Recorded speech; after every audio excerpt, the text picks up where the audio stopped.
Shalom Bapak Ibu Saudara. Oke, puji Tuhan, kita akan sama-sama menangkap apa yang jadi pesan Tuhan buat kita di minggu ini ya. Oke, pesan Tuhannya adalah konsekuensi dari sikap menunda-nunda. Wow, konsekuensi dari sikap menunda-nunda. Jadi sikap menunda-nunda itu ada konsekuensinya ya. Tanpa disadari, orang percaya atau manusia pada umumnya ya suka menunda-nunda ya. Nah, kita mau belajar berkaitan dengan pesan Tuhan ini, apa dampaknya ya, dan kenapa orang bisa menunda-nunda ya. Kadang-kadang menunda-nunda itu bisa disadari atau tanpa disadari. Oke, untuk mengawalinya mari kita baca ayat yang mendasari pesan Tuhan buat kita ini di Yosua 18 ayat 3. Satu ayat yang dulu kita pernah bahas ini juga. Yosua 18 ayat 3 sudah terpampang, 1, 2, 3. Sebab itu, ya kita sama-sama ya, 1, 2, 3. Sebab itu, berkatalah Yosua kepada orang Israel, berapa lama lagi kamu bermalas-malas sehingga tidak pergi menduduki negeri yang telah diberikan kepadamu oleh Tuhan Allah nenek moyangmu. Ini perkataan yang diucapkan Yosua ya kepada bangsa Israel. Nah, seperti kita ketahui Bapak Saudara, kitab Yosua adalah kitab yang mencatat tentang penggenapan janji Tuhan atas umat Israel ya. Setelah sebelumnya mereka di dalam perjalanan 40 tahun dan tibalah mereka tinggal menyeberang Sungai Yordan. Ada di ujung perjalanan tinggal menyeberang Sungai Yordan dan mendudukilah mereka di tanah perjanjian ya. Kitab yang menceritakan bagaimana bangsa Israel di bawah kepemimpinan Yosua menginjakan kaki di tanah Kanaan. Dan dari situ mereka mulai berebut wilayah demi wilayah untuk dijadikan tanah pusaka bagi setiap suku-suku ya di negeri yang Tuhan janjikan ini. Raja demi raja mereka taklukkan, dikalahkan Yosua dan bangsa Israel ya. Tidak satu pun yang dibiarkan lolos ya. Karena waktu itu kan di tanah Kanaan itu kan ada penduduk-penduduk, ada 7 suku minimal yang menduduki wilayah situ ya. Nah, kemudian setelah mereka rebut, mereka kalahkan, mereka rebut. Dan kemudian mulai Yosua dibantu oleh Imam Eleazar dan para pemimpin keluarga memutuskan suku ini mendiami wilayah ini, suku B mendiami wilayah ini. Jadi ada pembagian wilayah atas setiap suku. Nah, oke, singkat cerita, yang tadi kita bacakan Yosua pasal 18. Memasuki pasal 17. Di situ diceritakan setelah suku Gad, suku Ruben dan setengah suku Manasye mendapat bagiannya di sisi timur Sungai Yordan. Kita tahu kan, 2,5 suku ini kan nggak menyeberang, tapi mereka mendiami di sisi timur Sungai Yordan. Mereka udah dapat wilayahnya. Dan kemudian di Yosua 17, 2,5 suku udah dapat. Kemudian di Yosua 17 dikatakan suku Yehuda dapat, Efraim dapat, ya, dan setengah bagian lagi dari Manasye dapat.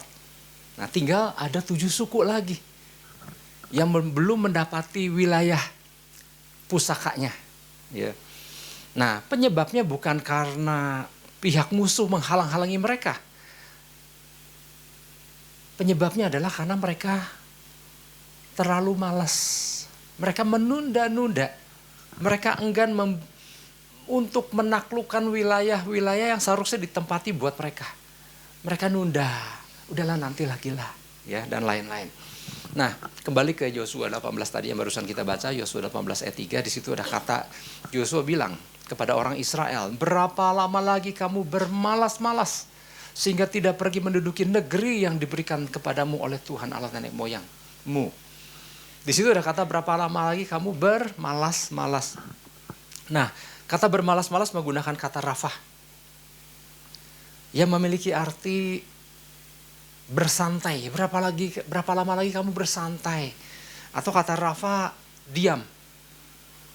Berapa lama lagi mau diam kayak begini gitu ya. Atau menarik diri. Kata rafah artinya mengabaikan. Kata rafah artinya melepaskan. Kata rafah artinya meninggalkan. Jadi alasan yang seringkali mendasari seseorang untuk belum melakukan sesuatu yang seharusnya dilakukan. Alasannya bisa bermacam-macam, seperti makna kata rafah yang berbagai makna itu, ya. Kadang ada orang, udahlah santailah, ya. Kata rafah kan tadi ke santai ya. Kenapa santai? Karena gini, masih banyak waktu, tenang aja. Mau kemana sih buru-buru gitu kan, santai aja. Ya, tadi kata rafah dikatakan diam. Diam kenapa ada orang memutuskan untuk udah diam dulu deh. Kenapa? Karena dirinya kurang termotivasi. Karena ada orang-orang yang mesti terus dimotivasi. Maka ada orang yang karena belum termotivasi, maka dia memutuskan untuk diam. Ya, udahlah nanti ada orang lain juga yang melakukan gitu. Terus kata rafah tadi katakan apa? Menarik diri. Ya. Kenapa menarik diri? Karena ada aktivitas lain yang aku sedang kerjakan, jadi yang ini enggak dulu deh, ya. Terus ada kata mengabaikan, arti Rafa mengabaikan, karena dia merasa apa yang harus dilakukan ini kurang cukup penting, udah abaikan dulu aja. Terus kemudian ada kata arti Rafa meninggalkan karena, aduh, udah kehilangan gairah, udahlah, enggak dulu deh, gitu ya. Nah inilah alasan-alasan mungkin ya yang ada terkandung di dalam 7 suku yang kenapa sampai di Yosua 18 masih juga belum mendapat wilayah, belum juga merebut wilayah-wilayah yang seharusnya untuk tempat mereka tinggal. Mereka menunda itu, mereka bermalas-malas. Saya mungkin pernah nyampaikan ya, ada seorang penginjil zaman dulu ya, D.L. Moody. D.L. Moody pernah bercerita suatu hari, dia punya teman katanya, sesama hamba Tuhan.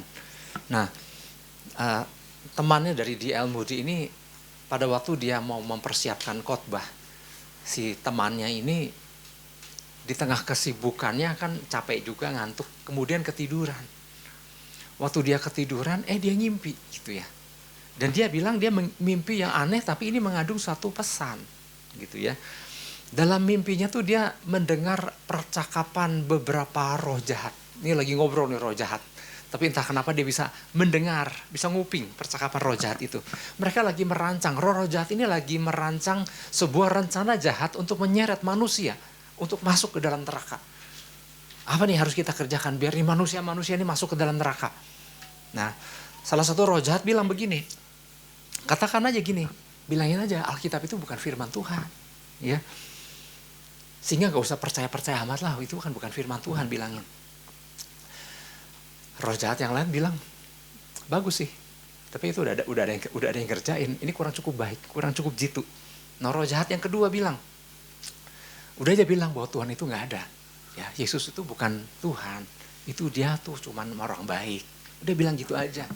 Ya udah ada sih roh jahat yang bertugas seperti itu, kurang cukup mantap lah yang ini. Ya, coba pikirkan yang lain. Lalu roh jahat satu lagi bilang aja bahwa sesungguhnya kan sorga neraka tuh nggak ada. Ya, udah ada aja pengajaran sesat yang mengajarkan begitu. Udah ada tugas roh jahat lain yang mengajarkan lagi begitu gitu. Kemudian ada roh jahat yang keempat bilang begini, gini aja. Ya, kita katakan bahwa Tuhan itu ada. Nggak apa-apa bilang dia juru selamat. Ya, bilang surga dan neraka itu ada. Memang ada semua, bilang aja. Tapi kita yakinkan mereka bahwa mereka masih punya banyak waktu di dunia ini. Udah tenang aja, santai aja. Dorong mereka untuk menunda keputusan untuk melakukan perintah Tuhannya. Dan roh jahat itu bilang, nah boleh nih, ini boleh nih. Ya udah kita dorong mereka untuk udah nggak usah ngejar-ngejar amat. Masih banyak waktu, kasih tahu aja masih banyak waktu. Dan hasilnya, tidak sedikit didapati banyak orang percaya yang menjalani hidup yang biasa-biasa saja, yang santai-santai saja.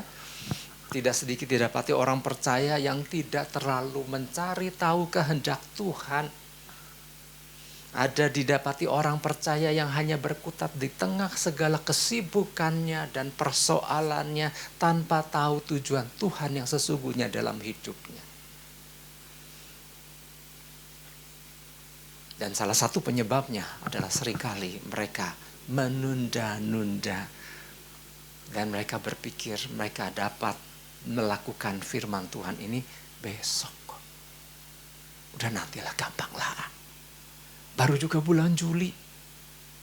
Kan masih ada Agustus, September, Oktober, November, Desember. Kadang-kadang kan yang dipikir gini, masih banyak waktu.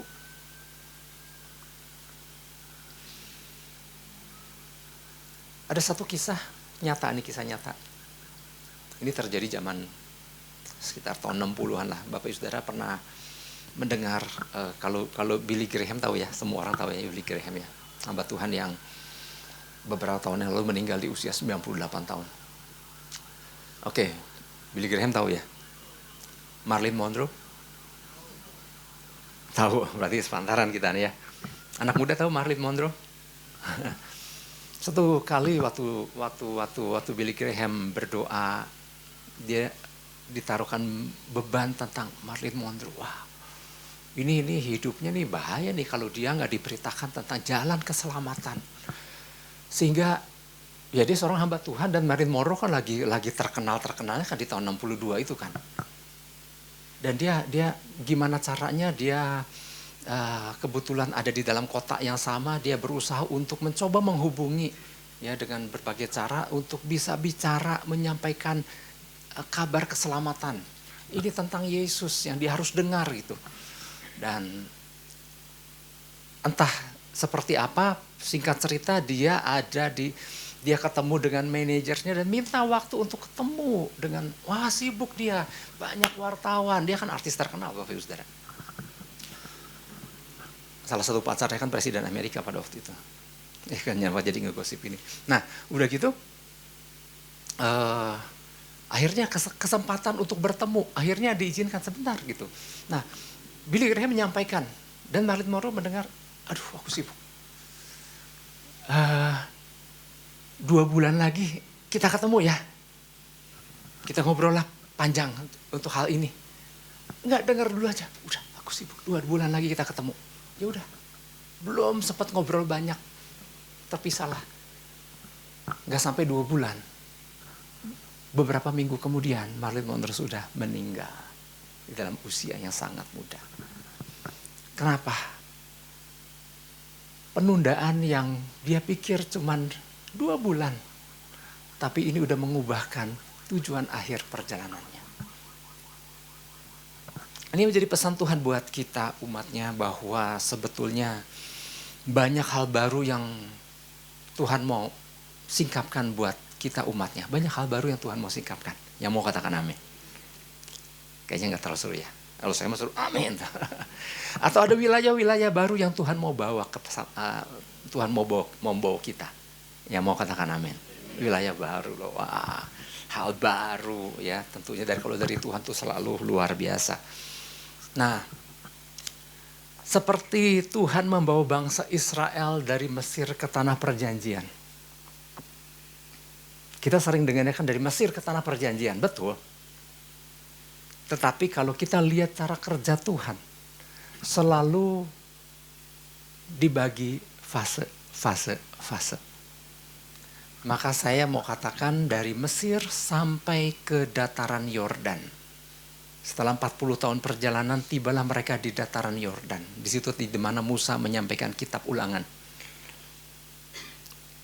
Kemudian dari dataran Yordan kan harus nyebrang sungai Yordan untuk masuk ke tanah perjanjian. Nah itu Yosua yang mimpin bangsa Israel masuk tanah perjanjian. Setelah masuk tanah perjanjian, belum selesai dengan itu. Mereka harus menduduki tanah pusaka per wilayah, per suku. Dari 12 suku Israel. Ya, jadi kalau itu diperinci dari Mesir ke tanah perjanjian, saya rinci tadi. Ada fase. Nah, perhatikan cara kerja Tuhan. Perhatikan cara Tuhan tuntun umatnya. Ya. Cara Tuhan membawa umatnya tidak sekaligus. Tapi dari satu titik ke titik yang lain. Dari titik A, tidak langsung Z. Cara Tuhan menuntun umatnya tuh dari titik A ke titik B. Kapan dikasih tahu dan bagaimana cara mencapai C, harus sampai ke B dulu.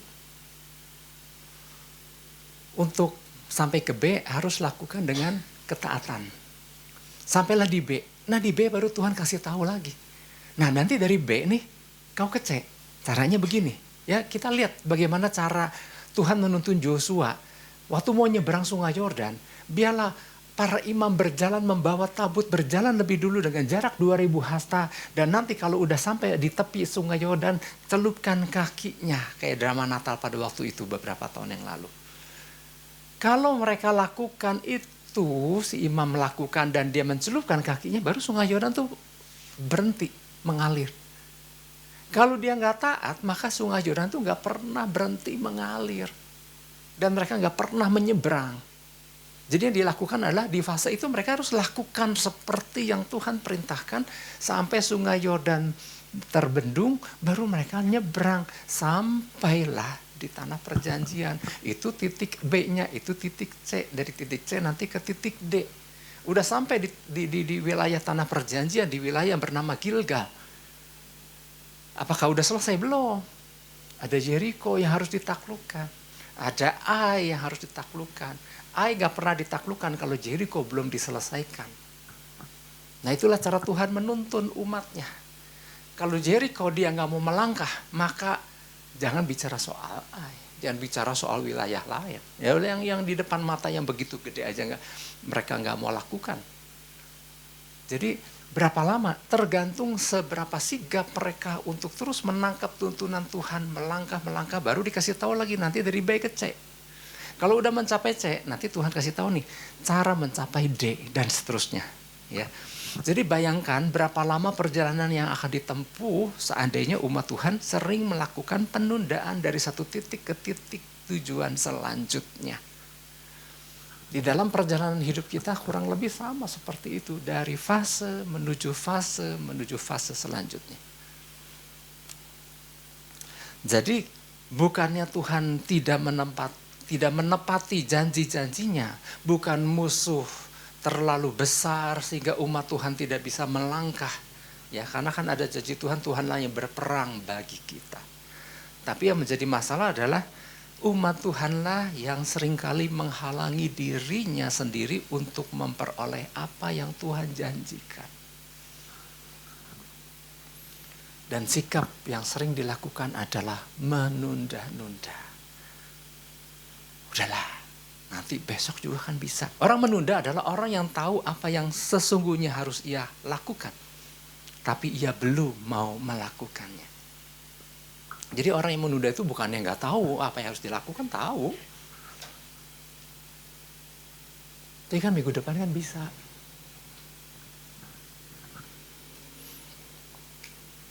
Ada satu buku yang ditulis oleh Frank Bruno. Frank Bruno itu bukan petinju.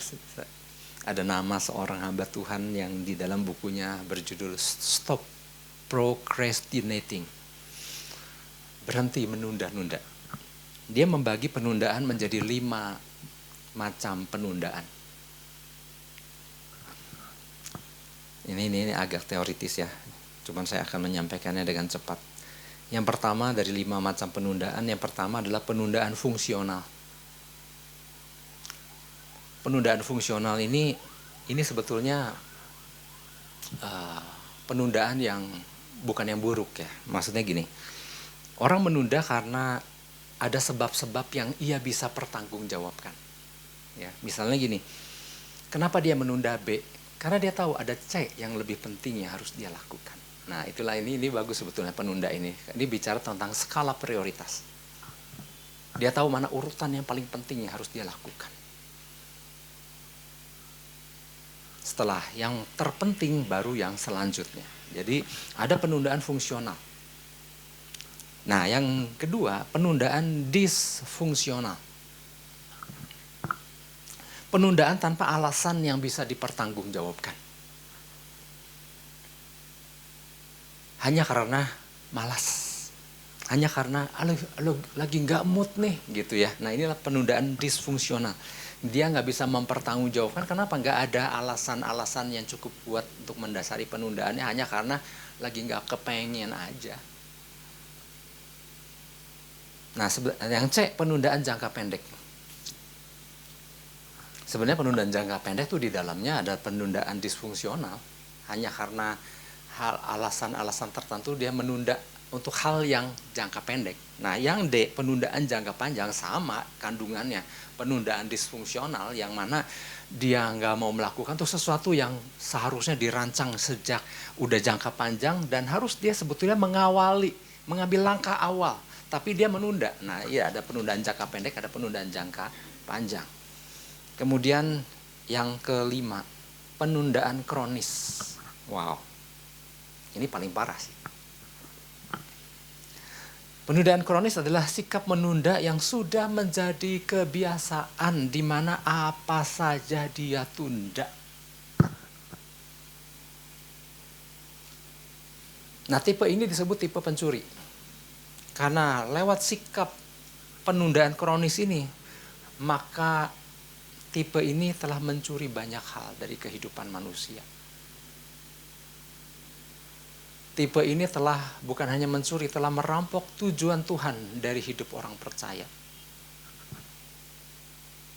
Yang seharusnya bisa diperoleh, tapi dia menunda. Ini jenis penundaan yang berbahaya atau paling berbahaya. Oke, itu 5 jenis penundaan. Oke, beberapa hal. Nah, kita masuk ya, beberapa hal yang harus diperhatikan berkaitan dengan pesan Tuhan ini. Ya, konsekuensi di dalam menunda-nunda. Yang pertama adalah gini, penggenapan adalah tentang mencapai tujuan Tuhan. Bukan tujuan kita. Kalau bicara soal penggenapan janji tentunya ya. Penggenapan janji ya, pakai janji aja lah. Penggenapan janji adalah tentang mencapai tujuan Tuhan. Bukan tujuan kita. Kita tentu masih ingat Bapak Ibu Saudara, ya saya juga pernah menyampaikan ini. Musuh dari yang terbaik adalah bukan yang terburuk. Musuh yang terbaik adalah merasa sudah cukup baik. Nah, prinsip ini banyak diadopsi banyak manusia, ya banyak orang. Termasuk juga oleh sebagian suku Israel pada waktu itu. Sudah cukup baik. Ya, oke, kita baca dulu Yosua 18 ayat 3 yang tadi ya, tapi saya mau ulangi secara cepat. Sebab itu berkatalah Yosua kepada orang Israel, berapa lama lagi kamu bermalas-malas sehingga tidak pergi menduduki negeri yang telah diberikan kepadamu oleh Tuhan Allah nenek moyangmu. Bapak Ibu Saudara, ada perbedaan pandangan ternyata antara Yosua dan kepala 7 suku itu yang masih belum mendapat wilayahnya. Ada perbedaan pandangan ya. Bagi Yosua, Bapak Ibu Saudara, pencapaian akhir dari perjalanan bangsa Israel nih setelah sekian lama berjalan 40 tahun di padang gurun. Bagi Yosua, akhir perjalanan bukan Gilgal. Gilgal adalah wilayah pertama setelah nyebrang sungai Yordan, mereka menginjakkan kaki di tanah perjanjian, itu Gilgal. Wah, bangsa Israel yang berhasil menyeberang, yang selesai menyeberang, mereka bilang, yes, tanah perjanjian, kita nyampe juga. Yosua bilang, belum. Betul sih ini tanah, kita sudah menginjakkan kaki di tanah perjanjian, tapi kita belum mencapai wilayah yang Tuhan inginkan buat kalian di setiap suku-suku. Ya, jadi buat Yosua pencapaian akhir bukan Gilgal, bukan pula Jericho, bukan pula Ai, ya. Tapi sampai setiap suku menduduki tanah pusakanya masing-masing menurut pembagian yang dibantu oleh Imam Eleazar. Jadi udah di peta ini, nanti wilayah ini di sini, nanti suku ini di wilayah ini, suku B di wilayah ini dan seterusnya. Nah, setelah mereka menduduki wilayahnya masing-masing, itulah tujuannya. Mereka mendiami wilayahnya, kemudian mereka membangun kehidupan baru. Dan ada tujuan akhirnya. Wah, ternyata gini, saya pernah nyampaikan juga. Kitab Yosua itu punya tujuan akhirnya. Sampai aku dan seisi keluargaku, kami beribadah bersama-sama. Sampai aku dan seisi keluargaku, kami melayani Tuhan. Kami membangun mezbah di setiap rumah-rumah tangga, di tanah, di wilayah pusaka yang Tuhan janjikan. Itu dahsyat. Itu pengertian mencapai tujuan perjalanan. Tapi buat suku yang ketujuh suku yang belum dapat wilayah, mereka sudah cukup puas dengan apa yang telah mereka peroleh saat itu. Mereka pikir mereka kan sudah menginjakan kaki di tanah perjanjian. Udah dong, udah perjalanan jauh. Ini kan kami juga pengen main dong bersama keluarga, bersama teman-teman yang lain. Ya, mereka beristirahat. Akhirnya mereka beristirahatlah, mereka bercengkrama dengan keluarga, dengan rekan-rekan dari berbagai suku, ngumpul sama-sama. Ya, setelah perjalanan panjang yang begitu melelahkan. Kenapa lagi bersusah-susah untuk merebut wilayah-wilayah yang harus mereka rebut sebagai tanah pusaka? Ini kan udah cukup bagus. Ya kan? Musuh dari yang terbaik adalah sudah merasa cukup baik. Padahal belum sesuai yang Tuhan maksudkan. Seringkali gagalnya orang percaya mencapai tujuan Tuhan adalah mencapai tujuan yang Tuhan kehendaki adalah bukan karena Tuhan tidak menggenapinya. Tapi karena umat Tuhan merasa sudah cukup puas dengan apa yang telah dicapainya. Padahal belum tiba di tujuan yang seharusnya. Udahlah, ikut Tuhan makanya mesti beginilah, mesti begitulah. Udah, yang penting kan aku nyembah Yesus.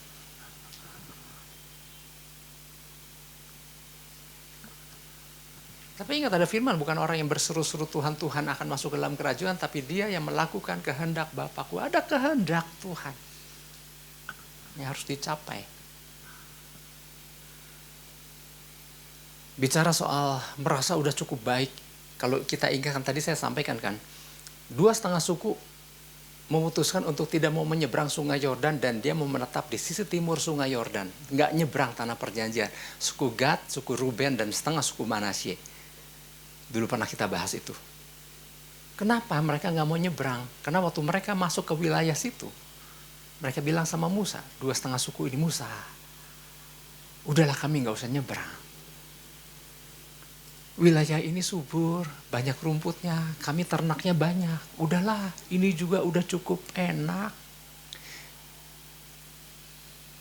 Wow, mereka sudah merasa udah mencapai, udah cukup puas dengan apa yang mereka capai. Ya, udahlah nggak usah masuk ke nyebrang lagi. Udah di sini udah cukup baik. Mereka dikatakan mereka puas dengan sebuah wilayah yang bernama land just enough. Padahal Tuhan mau mereka masuk ke tanah perjanjian. Disitulah tempat yang berlimpah susu dan madu. The land more than enough. Tapi mereka cukup puas di sisi timur sungai Yordan. The land just enough.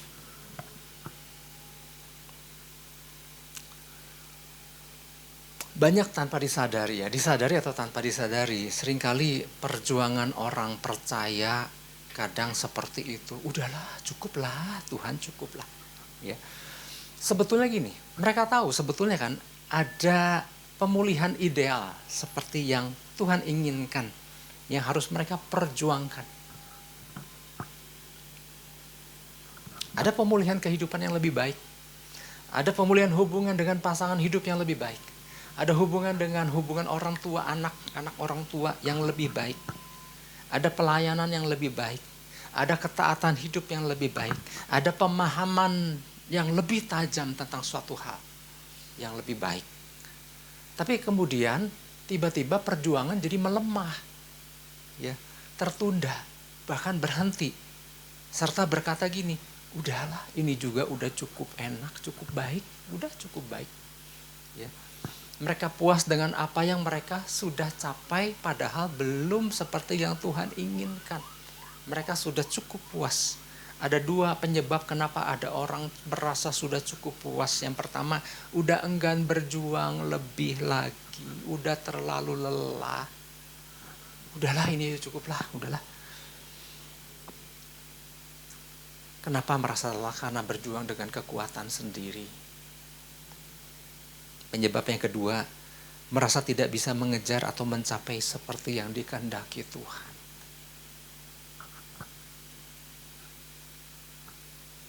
Tapi jangan lupa, ada tipe yang namanya Kaleb. Ya, Kaleb punya tekad. Dia bilang kan di antara 10 pengintai, ya dia bilang tidak. Ketika mereka bilang kami nggak mau masuk, ada di negeri yang ada penduduknya, ada sukunya kayak raksasa. Kaleb bilang tidak, kita akan maju dan menduduki negeri itu dan kita pasti akan mengalahkannya. Wow, ini loh semangat ini loh. Dan Kaleb serius loh, meskipun dia harus nambah 40 tahun perjalanan. Meskipun umurnya bertambah 40 tahun lagi. Tapi tekadnya tetap membara. Enggak, kita harus masuk menduduki wilayah di mana, di titik di mana ada suku enak. Musa, berikan wilayah itu kepadaku.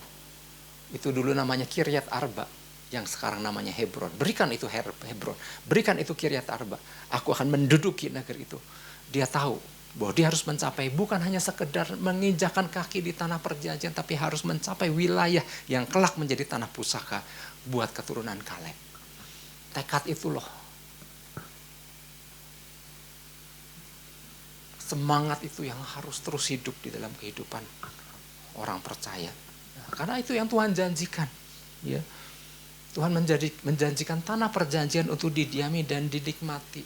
Meskipun ada penduduk yang besar-besar itu. Dan Kaleb pegang erat-erat, dia hidupi itu.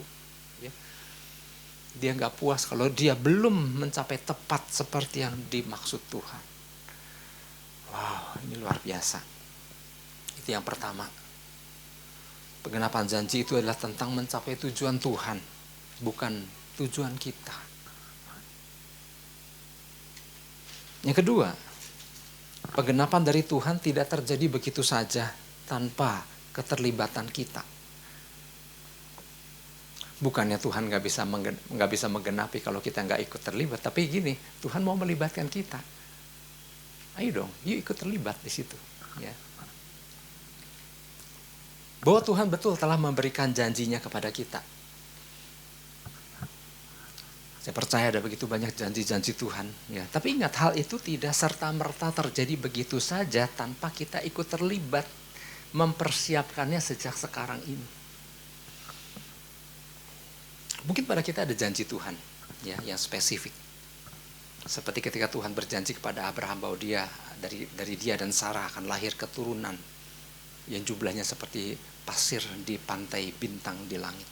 Tuhan menjanjikan itu sama Abraham. Tapi itu gak akan terjadi kalau Abraham dan Sarah tidak ikut terlibat di dalamnya. Betul sih, Tuhan menjanjikan keturunan dan Tuhan pasti akan menggenapinya. Nah tapi kalau Abraham dan Sarah gak melakukan hubungan suami istri, gak akan pernah terjadi itu. Ya contoh ini agak gamblang supaya ada keterlibatan si pihak manusia. Kan Sarah kan bukan Maria yang tidak mengalami hubungan. Maka untuk Sarah dan Abraham sampai punya keturunan kan perlu ada kerjasama dari suami istri ini di dalam merespon janji Tuhan. Istilahnya seperti itu ya. Atau mungkin ada hamba Tuhan yang menubuatkan ya pesan tertentu bahwa Tuhan akan pakai Anda ya menjadi alatnya untuk satu tugas tertentu A, B, C misalnya. Ya. Dan janji Tuhan itu nggak terjadi begitu saja apabila kita tidak menanggapinya, apabila si penerima pesan itu tidak menanggapinya. Berapa banyak? Kan saya suka nguping kalau ada nubuatan-nubuatan di masing-masing. Lalu saya memperhatikan seberapa merespon sih. Nggak menanggapinya atau nggak turut mempersiapkannya mulai dari sekarang. Oh kalau yang namanya pernyataan Tuhan nubuatan kan semua sebetulnya dahsyat-dahsyat. Engkau akan mendengar suaraku. Nah saya menantikan seberapa lama sampai dia mendengar suara Tuhan. Engkau akan memimpin satu kelompok yang dimana di dalamnya ada ini dan saya melihat berapa dia meresponi pesan itu. Kadang kan pesan hanya kadang-kadang kan cuma senang memuaskan telinga aja kan. Tapi seberapa kita tangkap itu dan mulai hidupi. Oke, Yosua 18 ayat 4, sorry. Jadi Yosua, ayo, kenapa kalian masih santai-santai begini? Yuk, ayat ayat 4 Yosua kasih tuntunannya. Ajukanlah 3 orang dari tiap-tiap suku. Maka aku akan menyuruh mereka supaya mereka bersiap untuk menjelajahi negeri itu, mencatat keadaannya sekadar milik pusaka masing-masing. Kemudian kembali kepadaku. Ya pokoknya disuruh survei, catat keadaan dan lain-lain. Ada tindakan yang harus dilakukan demi untuk apa? Menduduki wilayah-wilayah mereka masih belum duduki. Jadi sama Yosua dikasih langkah nyatanya nih, mesti begini nih. Lakukan gitu kurang lebih ya. Jadi untuk menduduki wilayah milik pusaka masing-masing suku, maka Yosua memerintahkan tiap suku untuk mulai bertindak dan bergerak dengan cara menjelajahi wilayah-wilayah yang mereka masuki.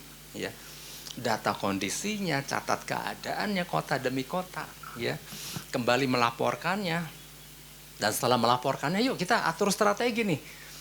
Keadaan yang kamu cek apa nih? Gini. Oke, caranya begini, lakukan ini. B gimana? Nah B kondisinya lain Pak sama A. B tuh begini kondisinya, budayanya gini. Oke, caranya begini gitu. Jadi ada satu langkah-langkah yang harus dilakukan, ya. Karena masing-masing penduduk asli di situ, penduduk yang menduduki sebelumnya maksudnya, mereka punya hal yang berbeda satu dengan yang lain. Cara menanganinya pun berbeda, ya. Mungkin ini bukan pekerjaan yang menyenangkan, tapi ini pekerjaan yang tetap harus dilakukan kalau mau menduduki wilayah untuk mereka duduki nanti, agar janji Tuhan betul-betul digenapi. Jadi perlu apa? Langkah, bergerak maju. Ya, sebagai pemercaya Kristus, bergerak maju. Ya. Karena gini, apabila kita nggak bergerak maju, kemudian ya udah yang percaya yang penting mah kita menantikan dia janji, dia pasti menggenapi gitu. Betul sih, Tuhan pasti menggenapi, tapi dia membutuhkan keterlibatan kita. Dalam cara Tuhan menuntun bangsa Israel masuk tanah perjanjian kan dibutuhkan keterlibatan daripada umat Israel untuk melangkah.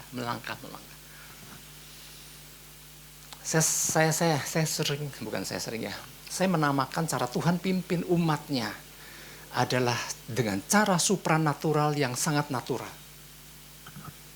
Tuhan pimpin kita supranatural loh, katakan amin. Tapi jangan lupa dengan cara yang sangat natural, karena ada langkah nyata yang harus dilakukan. Tapi dalam pimpinan Tuhan yang supranatural.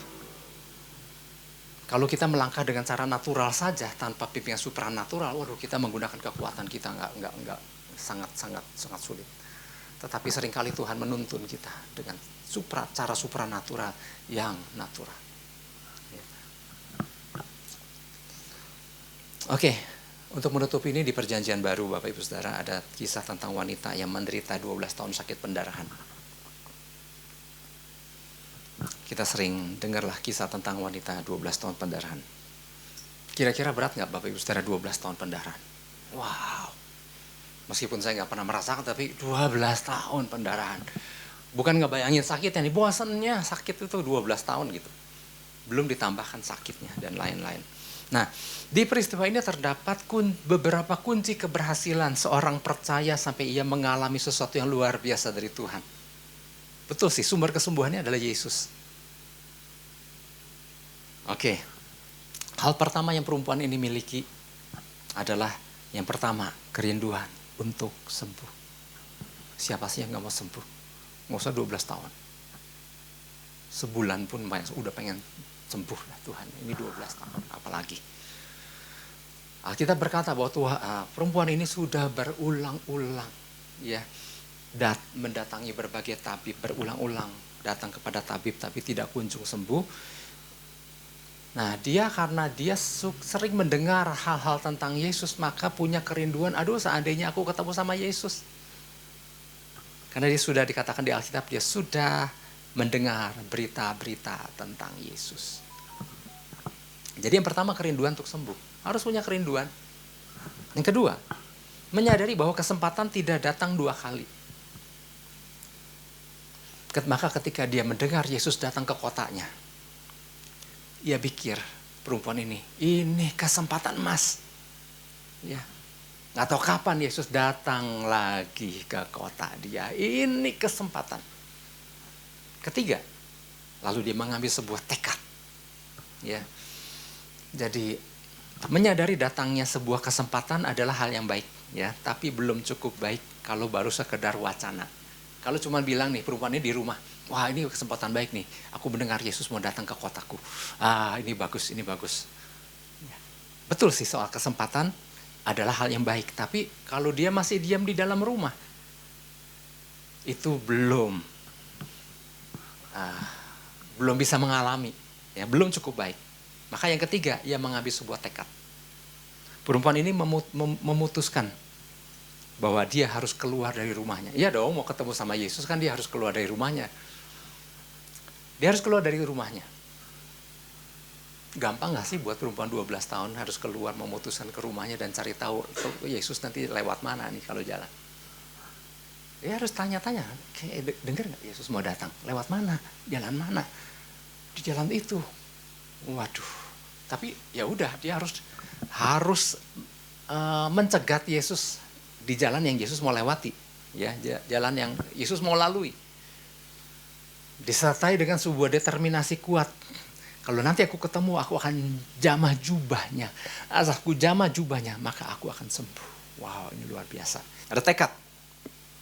Kemudian yang keempat, yang terakhir. Dia memutuskan untuk mengambil langkah tanpa menunda-nunda. Kalau yang mengambil langkah adalah orang sehat. Orang sehat aja sudah suka menunda-nunda. Ini 12 perempuan yang 12 tahun pendarahan. Maka di tengah-tengah orang banyak, di dalam kelemahan fisiknya, ia mencoba menerobos lapisan demi lapisan.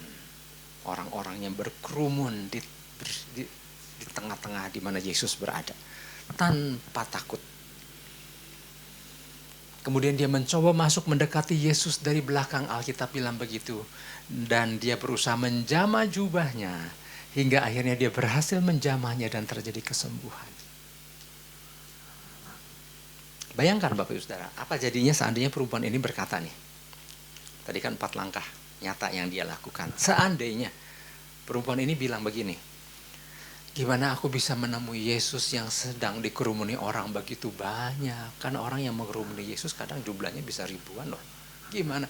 Nggak usah ribuan, ratusan aja susah menerobosnya. Gimana aku bisa menerobosnya? Ya. Terlalu sulit, terlalu banyak kendala Pak. Ada hukum kan, aku lagi pendarahan, gak boleh nyentuh orang. Ini bahaya, aku bisa dirajam. Kemudian ada tubuhku yang udah lemah begini, mana bisa aku masuk. Terus kalaupun aku bisa masuk, udah pasti gitu akan terjadi sesuatu yang luar biasa. Udah banyak alasan. Apa nggak lebih baik nunggu waktu yang lebih baik aja? Kalau Yesus datang ke kota, mungkin pada saat dia nggak lagi dikerumuni orang banyak. Nah disitulah nanti aku baru akan menghampiri Yesus. Kalau dia mempertimbangkan hal-hal ini sehingga dia menunda, maka gak pernah dicatat di Alkitab ada peristiwa perempuan 12 tahun pendarahan yang mengalami kesembuhan. Di mana Yesus berkata, siapa yang menjamah jubahku? Karena ada kuasa yang keluar dari dalam diriku. Ini dahsyat sekali.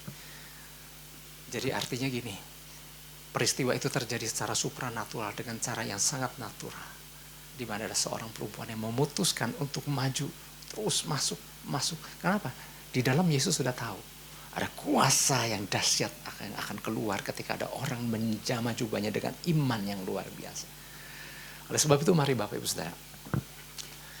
Seringkali kita orang percaya, ya bukan kita lah. Seringkali banyak orang percaya hanya mengharapkan Tuhan melakukan banyak hal buat dirinya. Sedangkan di pihak orang percaya terlalu berat untuk maju bersama Tuhan dan mengikuti langkahnya untuk merebut dan menduduki milik pusaka. Kita doa aja lah, biarlah Tuhan yang menggenapinya. Bukannya Tuhan gak bisa, Tuhan bisa. Tapi seringkali Tuhan mau keterlibatan kita. Bukannya Tuhan gak bisa menyembuhkan perempuan 12 tahun pendarahan. Tapi Tuhan mau lihat, yuk seberapa serius pengen mengalaminya. Karena dari pihak Tuhan nih, begitu dia jamah, gak nyampe tubuh Yesus kok. Jubahnya, ada kuasa yang keluar, dahsyat. Dia mau mengalami sesuatu yang luar biasa, katakan amin.